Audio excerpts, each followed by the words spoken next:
నేటి మీడియా సమావేశం ప్రధానంగా ప్రస్తుత ముఖ్యమంత్రి శ్రీ నారా చంద్రబాబు నాయుడు గారు యథావిధిగా రోజు మాట్లాడే విధంగా నిన్న కూడా కొన్ని ప్రవచనాలు, కొన్ని సుమతి శతకాలు, కొన్ని వేమన పద్యాలు యథాలాపంగానే ఆయన మాట్లాడటం జరిగింది.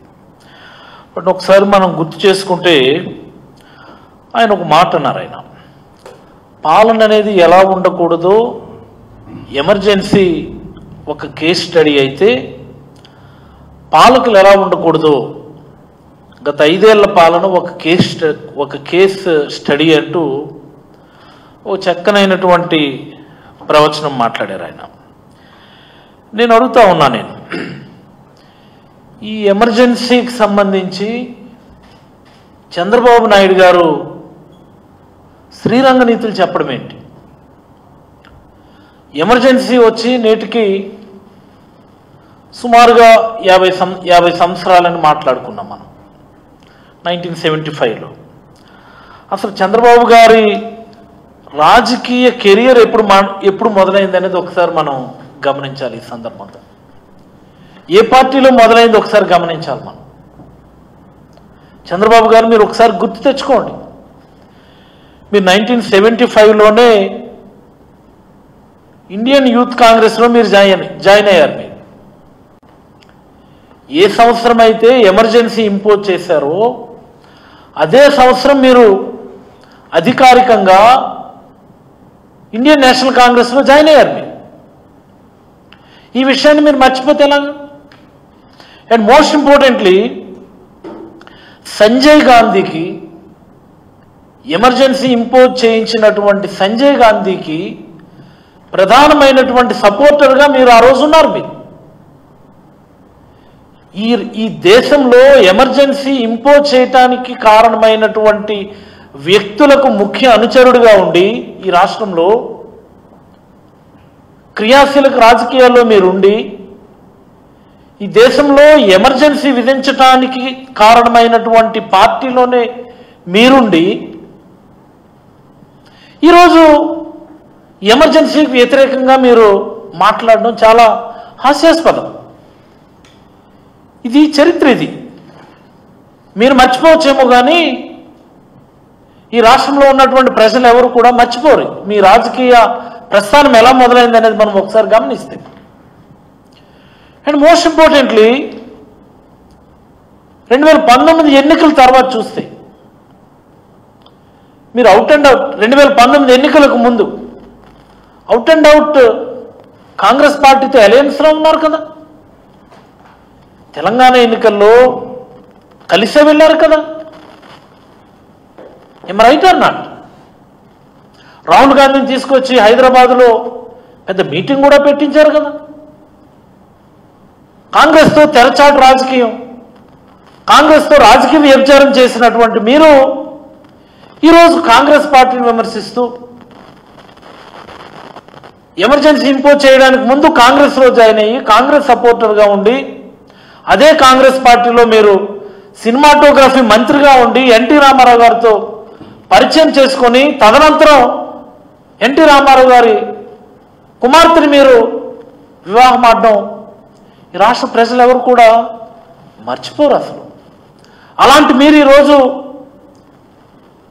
50 సంవత్సరాల సందర్భంగా మళ్ళీ వచ్చి చీకటి పాలన, డార్క్ డేస్ అంటూ ప్రవచనాలు, సూక్తులు ఇవన్నీ చెప్తా ఉంటే చాలా ఆశ్చర్యం అనిపిస్తుంది. అప్పటి ఎమర్జెన్సీ కాలం ఎలా ఉందో మాలాంటి జనరేషన్కి తెలియకపోవచ్చు. బట్ ఈరోజు చాలా స్పష్టంగా ఎమర్జెన్సీ అనేది ఎలా ఉండేది, దేశం మొత్తం మీద ఎమర్జెన్సీ ఎలా ఉండేది అనేది ఈరోజు చాలా స్పష్టంగా ఆంధ్రప్రదేశ్ రాష్ట్రంలో కనిపిస్తూ ఉంది. అప్పటికిప్పటికీ తేడాంతో ఒకటే. ఆ రోజు ఎమర్జెన్సీ అని డిక్లేర్ చేశారు, ఈరోజు డిక్లేర్ చేయలేదు. That is the only difference. Otherwise rest of the administration ఎమర్జెన్సీలో ఎలా ఉండేదో యాజ్ ఇట్ ఈజ్గా దాన్ని మీరు రెప్లికేట్ చేశారని మరి 40-50 సంవత్సరాల అనుభవాన్ని, ఏదైతే మీ రాజకీయ జీవితం ప్రారంభంలో మీరున్నటువంటి అప్పటి కాంగ్రెస్ పార్టీ దేశ ప్రజల మీద మోపిందో, ఇప్పుడు మళ్ళీ 50 సంవత్సరాల తర్వాత మళ్ళీ మీరు ఈ ఆంధ్రప్రదేశ్ ప్రజల మీద ఆ ప్రతాపాన్ని చూపిస్తున్నారని ఈ సందర్భంగా నేనైతే అభిప్రాయపడతా ఉన్నాను. ఎక్కడైనా ఈ రాష్ట్రంలో రాజకీయ హక్కులు ఉన్నాయి, మానవ హక్కులు ఉన్నాయి, పౌరులకు ఉన్నటువంటి హక్కులు ఎక్కడైనా ఎవరైనా రక్షించగలిగే పరిస్థితి ఉందా? ఒక పిచ్చి మంత్రి చెప్తున్నటువంటి రాజ్యాంగం చాలా గొప్పగా చెప్తున్నాడు ఆయన. రెడ్ బుక్ రాజ్యాంగం, రెడ్ బుక్ అంటే దడుచుకుంటున్నారు, రెడ్ బుక్ అంటే ఉచ్చబోసుకుంటున్నారు, రెడ్ బుక్ అంటే హార్ట్ అటాక్ వస్తుంది. Is it not a replica of emergency? Is it not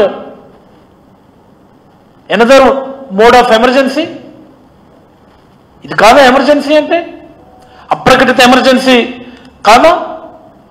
ఎక్కడైనా పోలీసులు పోలీస్ చట్టాన్ని ఫాలో అవుతున్నారా? పోలీస్ మాన్యువల్ని ఎక్కడైనా వాళ్ళు ఇంప్లిమెంట్ చేస్తున్నారా?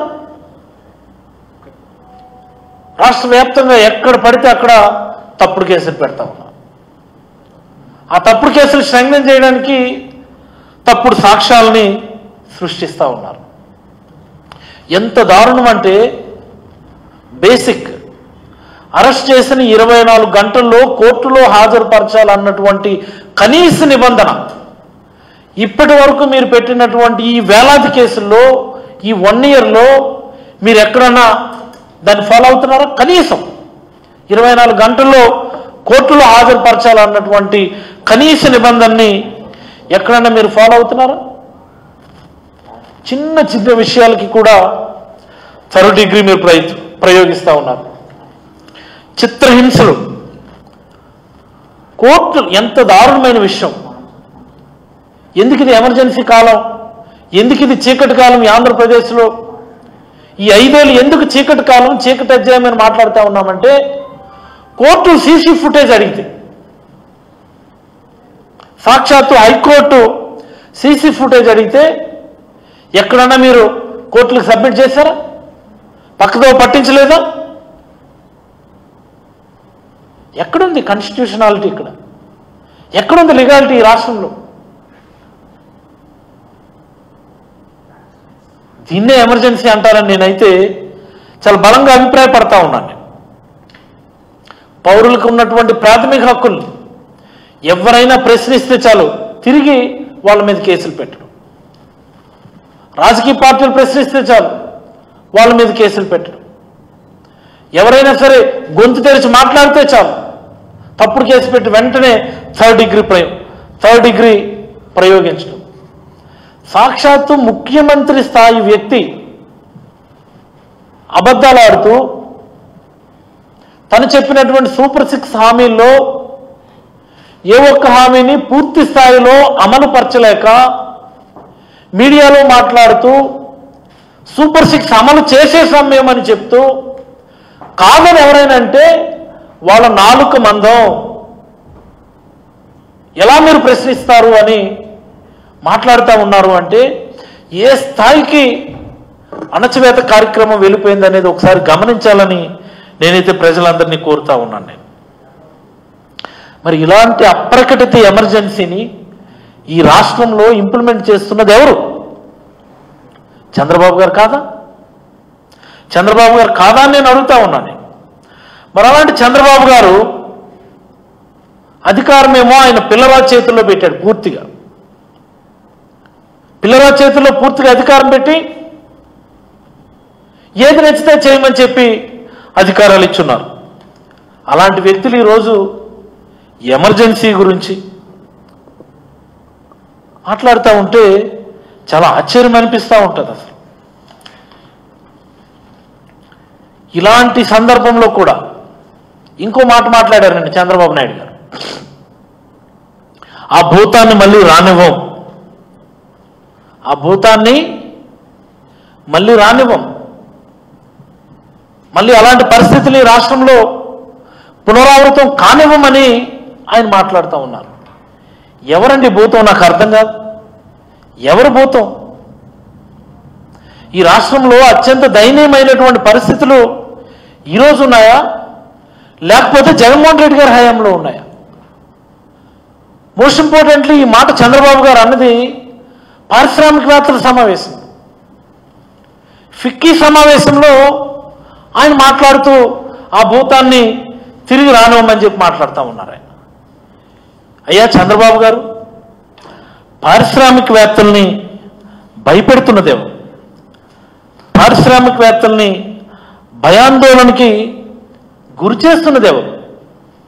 ఒక్కసారి ఈ 1 yearలో మీరు చేసినటువంటి అకృత్యం, పారిశ్రామికవేత్తల మీద మీరు చేస్తున్నటువంటి దాడులు, మీ మనుషులు చేస్తున్నటువంటి దాడులు ఒక్కసారి మనం రీక్యాప్ చేద్దాం. మనం ఒకసారి